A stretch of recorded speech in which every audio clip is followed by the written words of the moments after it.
packing box, storage bag, clamp watch, watch pen, manual and accessories are complete. Install the battery.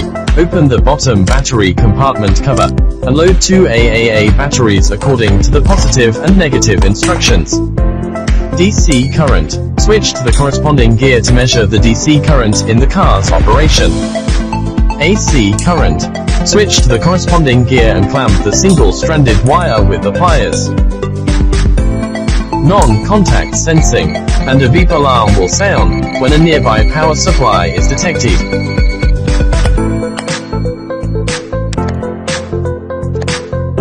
DC voltage. Switch to the corresponding gear, and the stylus can contact the corresponding positive and negative electrodes.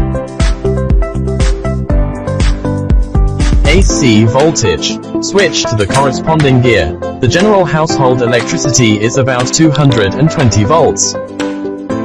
Resistance. Switch to the corresponding gear, and the stylus can contact both sides of the resistance.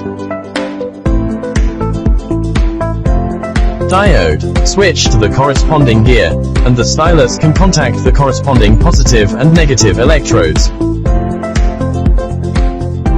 Buzzer. Switch to the corresponding gear, test on and off, and make a beep to indicate normal. Capacitor. Switch to the corresponding gear and contact both ends of the capacitor. Short circuit discharge is required before measurement. Frequency. Switch to the corresponding gear and operate as shown in the video.